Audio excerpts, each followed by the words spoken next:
Buenas noches a todos. Les agradezco mucho que estén esta noche aquí conmigo.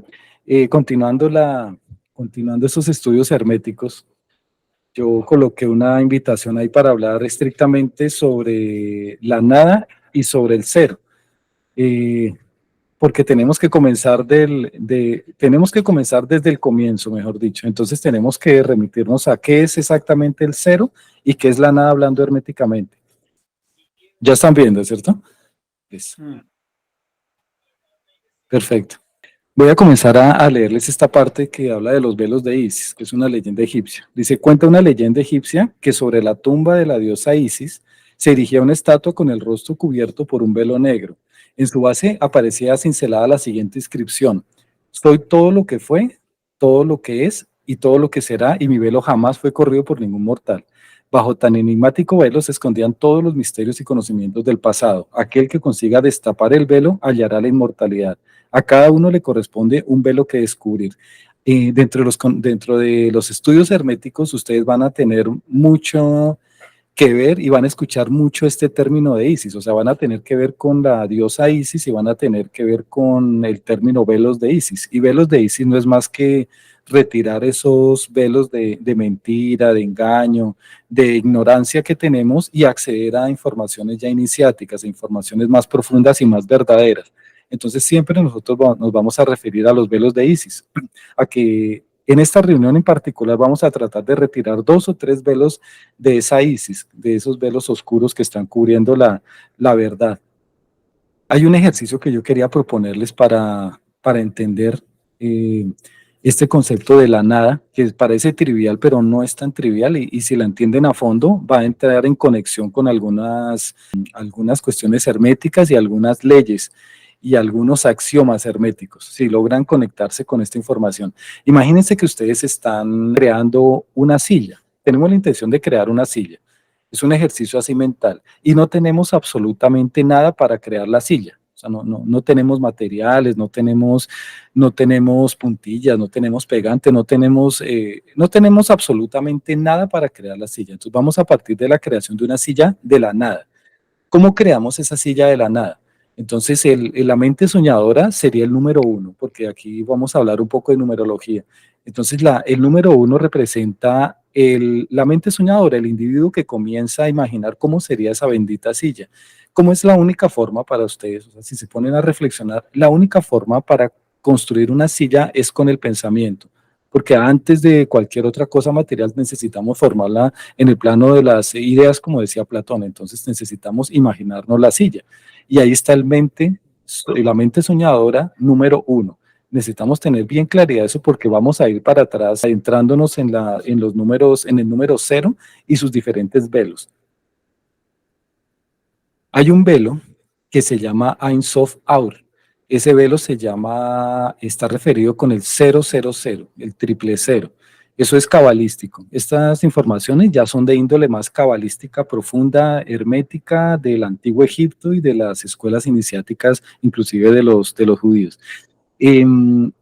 Ahora, vamos a comenzar a retirar los materiales con que construimos esa silla mental. En el momento ya tenemos la silla, ya está construida, pero ¿qué necesitamos para construir esa silla? Lo que nosotros necesitamos para construir mentalmente una silla, porque la única forma de crear una silla si no tenemos materiales ni tenemos nada, es tener una infinita cantidad de sillas. Tenemos que tener materiales a disposición en nuestra mente que vienen de nuestros aprendizajes, de nuestra cultura, de libros. Bueno, tenemos materiales, tenemos colores que también los aprendimos o los detectamos cuando nacimos, tenemos inclusive el sonido cuando está crujiendo esa silla o estemos martillando y ensamblándola. En fin, tenemos otros elementos, tenemos cómo comparar una silla con un sofá o con un pocillo, entonces sabemos que es una silla. Dentro de este múltiple cantidad de elementos, ustedes ven que está la silla, y ella tiene un color café y tiene como una tapicería negra. Pero entonces ustedes tenían que tener el concepto del color negro y tenían que saber también qué es madera y qué es el color de pronto café, ¿no? Y tenían que saber imaginarse en que esa silla está pegada por clavos o por pegante o alguna cuestión así. Entonces, Ein Sof Aur significa que existe, por decir algo, una mente llena de infinitas cosas, posibilidades, donde ustedes van a rescatar y a construir esa idea que quieren formar, en este caso la silla. Entonces yo creo que ahí ya se entiende bien. Necesitamos de un lado una mente infinita, clara, o sea, donde podamos visualizar las cosas, por eso se llama luz infinita cabalísticamente, y es el fundamento. No es que sea mayor que el uno son ustedes como soñantes. Eso es el fundamento para que ustedes puedan soñar, que es diferente. Entonces estamos quitándole capas a ver qué está sucediendo ahí al ustedes soñar con una silla. Eso es el fundamento. Y de otro lado es un aspecto que existe, porque esas imágenes preformadas o que están volando en su mente para construir la silla ya existen. Eh, Eso significa, eso tiene que ver con los tres velos del negativo, que es otra de las formas como se le dice a esta parte del cero. O sea, los tres velos del negativo son lo que conforman el cero que nosotros hablamos profanamente, pero iniciáticamente el cero tiene tres partes. Esta es la primera parte, una luz infinita. Yo creo que ahí ya es una mente con una cantidad ilimitada de cosas. La mente también podría ser infinita, ¿no? No hay un límite exacto donde podamos decir hasta dónde va la mente soñadora. Tenemos un segundo velo del negativo que se llama Ein Sof. Ein Sof es cero cero. En hebreo, de hecho, Ein es nada. Eso significa la palabra nada. Ein, nada. Un nada absoluto. Entonces, Ein Sof es el segundo velo del negativo, que es cero cero. Es otro fundamento. ¿Qué pasa ahí? Y si comenzamos a quitar más capas de estos velos del negativo, ustedes van a darse cuenta que al desocupar de las imágenes que teníamos del velo anterior, de Ein Sof Aur, retiremos los objetos y dejamos sola la mente infinita. La mente donde está vacía, pero continúa siendo infinita, ¿no? O sea, es una mente infinita, pero sin absolutamente nada dentro, porque estamos desconstruyendo eso yendo para atrás. Entonces, para ustedes imaginar la silla necesitaron tener múltiples posibilidades de sillas y objetos y tuvieron que tener una mente vacía primero que todo. Ein Sof, eso es cero, cero. Entonces, cabalísticamente es el Ein Sof, cero, cero, vacío, sin ningún objeto debe ser. Ya ni siquiera es una existencia de algo, sino debe ser, debe haber una mente infinita. Ahora vamos para una tercera capa de profundidad del negativo, de la parte de la nada, que es un poco más compleja, pero con un esfuerzo digamos, con un esfuerzo ahí de lógica, podemos adentrarnos en la tercera capa. Es el Ein. Ein, solo Ein, es el cero, cero absoluto. ¿Qué es el Ein? El Ein, para que exista arriba, debe existir abajo. Para que exista a la derecha, debe existir el concepto izquierda. Para que exista el calor, debe existir el concepto frío. No existe absolutamente nada en la realidad que nosotros conocemos que no tenga su opuesto. La parte complementaria es la que da la posibilidad de que exista alguna cosa. En la nada ocurre igual, exactamente igual. Para que exista una mente vacía, la que acabamos de ver, es una mente vacía, necesitamos que no exista nada, necesitamos que exista la negación de la mente vacía, que es el no. Es el fundamento más profundo de del tercer velo del negativo, es el no. El no es el debe ser que exista, es el vacío absoluto. Entonces es la posibilidad de que exista la mente vacía. Ahí, ojalá me estén siguiendo ahí con esa idea. Al final vamos a abrir para de pronto alguna discusión, alguna pregunta. Entonces ahí existe el negativo, la posibilidad. Como les digo, es igual que tengamos el voltaje, tenemos que tener el polo positivo y el polo negativo, ¿no? Para que haya esa diferencia potencial. Entonces, siempre necesitamos tener el opuesto, el complementario, y en los tres velos del negativo debe existir.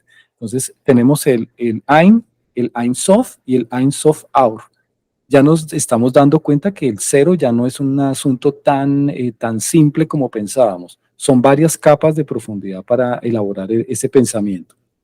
Ahora, yo quería comentarles sobre el origen del cero. En la mente del ser humano, desde siempre, desde antes del Neolítico, siempre el cero existió en la mente como un concepto abstracto, pero no había sido representado por un símbolo. Entonces existe una verdad incompleta que a nosotros nos dicen que el cero se origina de los indios en el siglo VII y que son por los escritos de un matemático llamado Brahmagupta. Y luego que pasa a los árabes a través de los números arábigos en un texto que se llama Bakshali, es del tercero o cuarto después de Cristo. No, yo de hecho escribí ahí mal porque eso es después de Cristo. Hay un texto que aparece en los números arábigos y ese texto retrata los números como los conocemos hoy en día con la numeración decimal, pero no con la simbología exacta. La simbología que yo coloco ahí, ustedes se dan cuenta ahí, esa es del texto Bakshali, que está ahí. Entonces está del 1 al 0, al 9 y después el 0, y el 0 era un punto. Entonces ese concepto estaba en la India y de la India pasó digamos, a la parte árabe. Los árabes fueron los que distribuyeron y reformaron esas simbologías y colocaron los números arábigos o los algarismos arábigos, que son esas formas que tenemos hoy como números, ¿no? Dentro de ellos el 0. Entonces ese cero, la verdad, comienza ahí, en ese siglo, la verdad es siglo tercero, cuarto después de Cristo. Yo tal vez me equivoqué ahí en esa parte. La verdad completa es esa, que el cero ya existía desde antes y era representado por un espacio vacío. O sea, antes de que haber estos algarismos arábigos, había un espacio vacío para los babilonios. Esta parte aquí que parece un diente con una cruz, eso es un símbolo egipcio que significa belleza para los egipcios. Es la primera referencia que tenemos digamos, del concepto del cero. Aquí existe otra que es como este óvalo con algunas líneas así en la vertical, que era maya. Ellos también diseñaron el cero ya como una simbología. Y los babilonios tenían o los espacios o ellos también tenían unas cuñas, que eran este tipo de cuñas que se ven ahí. Todo eso era como el ser humano estaba intentando pensar en el número cero. El número cero para los egipcios también significaba no solo belleza, sino significaba la base de las construcciones. Entonces, los egipcios, siempre pensamos que números arábigos y son árabes. No, los egipcios utilizaban el concepto del número cero con un símbolo. Este símbolo que parece un diente, no es un diente, es una flor de loto cerrada. Entonces, ellos representaban así cero y era la base de las construcciones. Aquí en Brasil y en otros países se utiliza esa nomenclatura todavía que viene desde milenios, que es que el primer número base de las construcciones se llama cero. Aquí se llama cero, se llama térreo, que es piso térreo. En Colombia ya modificaron y es un poco equivocado, se llama 1. Entonces el 1 en realidad no debería ser 1 porque uno no empieza del 1, uno empieza del 0, 0 y da un paso hacia el 1. Entonces los egipcios sí mantenían ese concepto del 0. Aquí también en Brasil lo mantienen, 0 térreo. No sé en Francia, no sé en Canadá cómo sea, pero aquí es así. Entonces el 0 es la base de la construcción para los egipcios, para que ustedes sepan que ellos ya manejaban ese concepto, es Nefer. En la línea del tiempo, para que sigan adentrándose en esta parte histórica del cero, de la construcción del cero, están los egipcios, más o menos 2700 antes de Cristo aparece la simbología Nefer, y ahí ya la tenemos después convertida en un espacio en los babilonios en el 2000 antes de Cristo. Ellos utilizaban el espacio, entonces ellos escribían, Juan tiene digamos, nada de perros. Entonces escribían, Juan tiene espacio perros. Ese espacio significaba nada de perros. Pero el problema de eso era que ellos empezaban a perder esos espacios cuando transcribían. Entonces ellos comenzaban a escribir Juan tiene y borraban el espacio y quedaba Juan tiene perros. Se les olvidaba que no tenía perros, digamos. Entonces esa pérdida de información por el espacio fue corregida por los mismos babilonios en el cuarto antes de Cristo. Ahí diseñaron como unas cuñas, así una o dos cuñas, así inclinadas, que ustedes ven ahí en el gráfico. Entonces ahí ya comenzó a tener forma eso porque se les estaba perdiendo la información, pero no quería decir que no tenían el concepto cero, sí lo tenían, pero ellos lo tenían de otra forma presentado.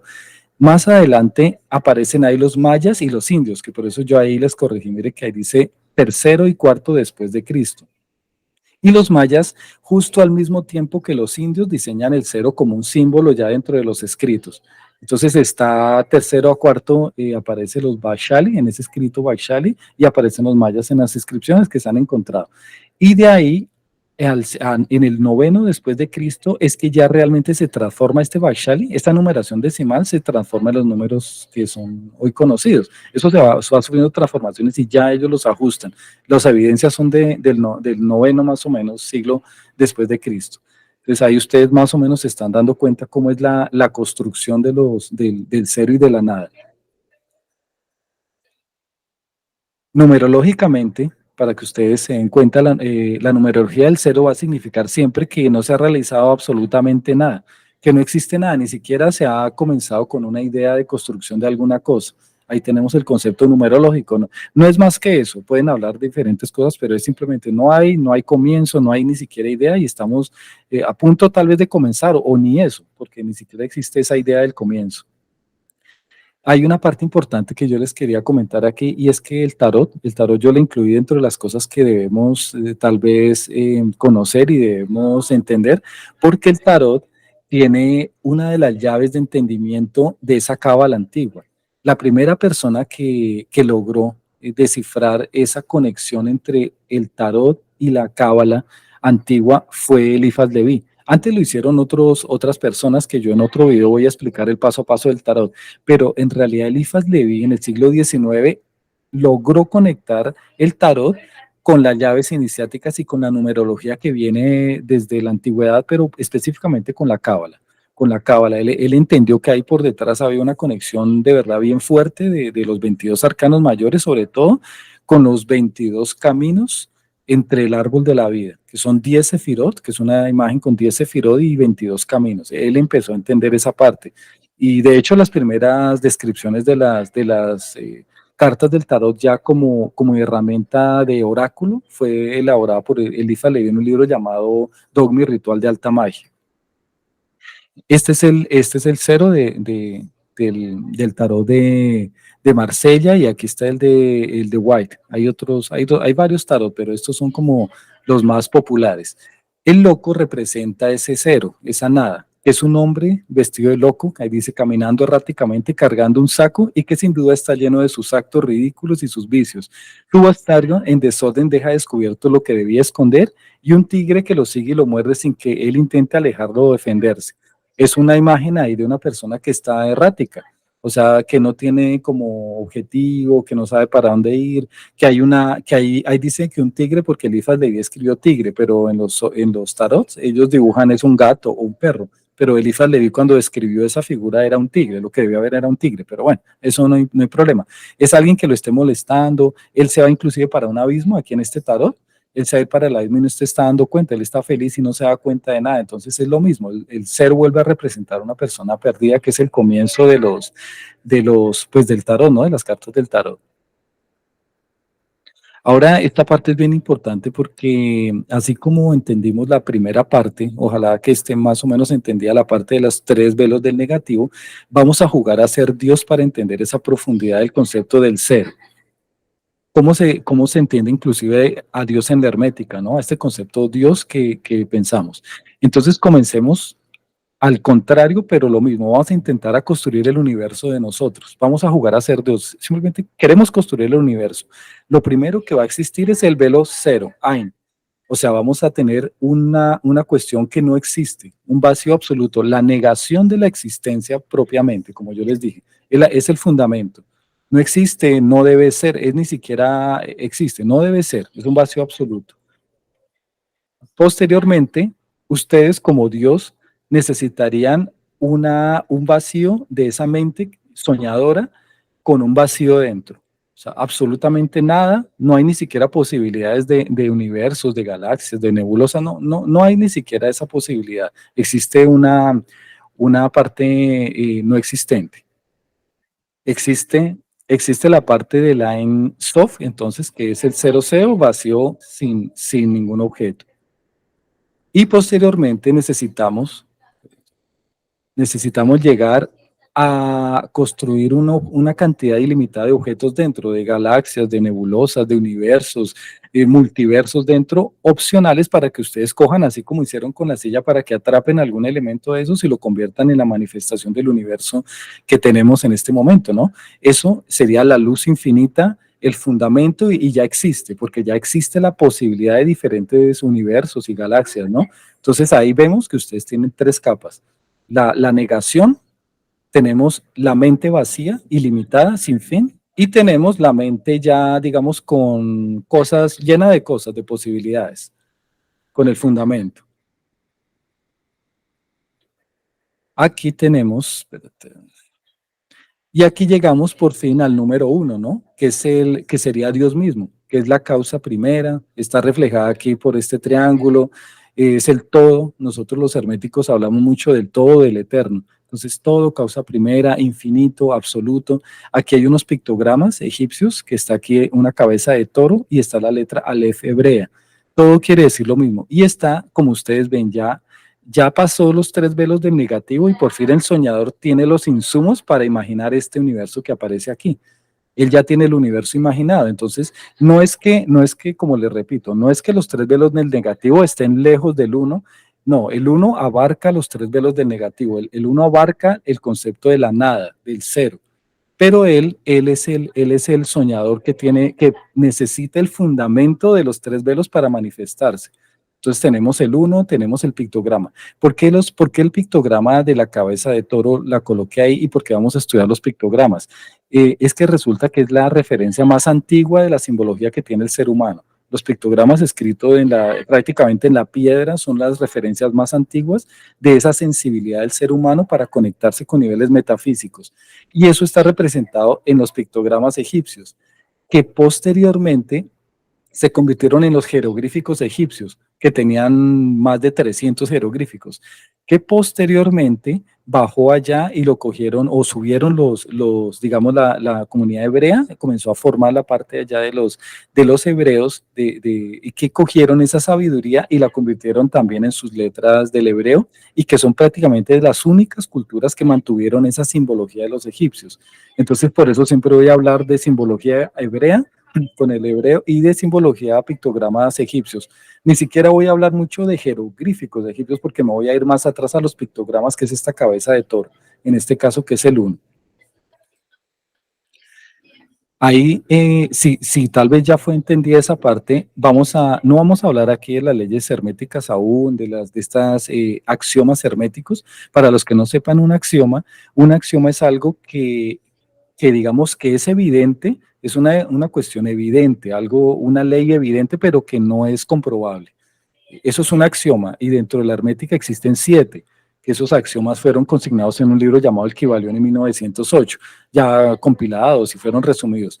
Pero esos axiomas, solamente voy a enunciar aquí qué axiomas logramos nosotros deducir de lo que les acabo de hablar. El principio del mentalismo. Entonces, yo quiero con esta charla que ustedes, quitándose ese velo de Isis y esa cuestión, sepan y entiendan que el universo es mental. El universo no puede haber sido de otra forma. Todo lo que estamos viviendo, ustedes me están viendo, tenemos los materiales, tenemos los olores, los sonidos, todo es absolutamente mental y estamos dentro del uno. Estamos dentro de un sueño de un uno, de un absoluto. ¿Por qué? Porque no había otra forma más de construir las cosas. Más adelante, como les digo en una charla sobre el principio del mentalismo, de que todo es mente, vamos a hablar a profundidad sobre esto, pero el universo es mental. Y ya ustedes, con el ejercicio que yo hice, voy a dejar este PDF ahí en el grupo para que ustedes lo estudien también. Van a darse en cuenta que no hay otra posibilidad para crear la materia sino a partir del pensamiento. Ese es el primer principio pues de la hermética.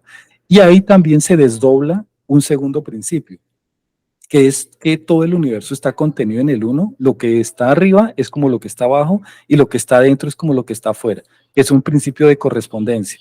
Entonces, ahí ustedes se dan cuenta que como ustedes soñaron la silla y necesitaron la imaginación para construir esa silla, el uno, el absoluto, el todo, necesitó a sí mismo un proceso imaginativo para comenzar a construir lo que nosotros conocemos como realidad. Los herméticos sabemos que el universo es mente, que el universo es totalmente mental. Es más, sabemos que la materia no existe. La materia en el nivel uno, del uno para abajo, la materia no existe. Es una ilusión. Eso es simplemente una ilusión. La materia no existe. Eso, digamos, en el siglo XVIII, XIX para atrás, se pensaba que la materia era más sólida, ¿no? O sea, ustedes sabían que la materia era más sólida. Antes uno tocaba así madera y no se sabía los conceptos de física cuántica, no se sabía ni siquiera la estructura del átomo, no se sabía nada de eso. Pensábamos que la materia es absolutamente sólida. Con el pasar del tiempo hemos descubierto que la materia se va haciendo cada vez menos densa. En este momento se sabe por mediciones que se han hecho que el 99.9% de la materia es vacío, es un vacío, no hay absolutamente nada. En un futuro, ustedes ya tienen un conocimiento que van a tener los humanos de aquí a 1000 años. En un futuro se va a saber que la materia no es nada, que es vacío y es un sueño, que es una ilusión. en la física cuántica se está adentrando en esas cuestiones y está empezando a entender que la materia es ilusoria, que cada vez se están encontrando más vacío. Comenzaron de prácticamente moléculas, átomos, después se fueron a las partículas subatómicas, a los quarks, después se están llegando ya prácticamente a los Plancks, y de los Plancks están viendo que ese bendito Planck no le encuentran, pues tiene que estar formado por alguna cuestión más. Está formado, ¿por qué? Por vacío, está formado por una ilusión. La ciencia en algún momento se va a dar cuenta y está evidenciando con la física cuántica que la materia es ilusoria y es vacío. Pero nosotros, como personas que sabemos estos secretos también profundos de la hermética, sabemos que tenemos que manejarnos con una absoluta realidad de esa materia vacía. Para nosotros tiene que ser real. O sea, el hermético tiene que tener los pies en la tierra sabiendo que hay materia para él real y que existe para el uno una ilusión, un sueño. Entonces, pero tenemos que continuar para que nuestra mente esté estable, pensando en que las cosas son reales, son concretas, pensando en que las cosas son materia concreta, ¿no? Eso es el punto de tener los pies en la tierra y la mirada en el firmamento. Prácticamente este era el contenido que les quería decir para el de hoy, porque no quiero más profundizar en esos aspectos de las leyes de la hermética, porque eso entra en más complejidad aún.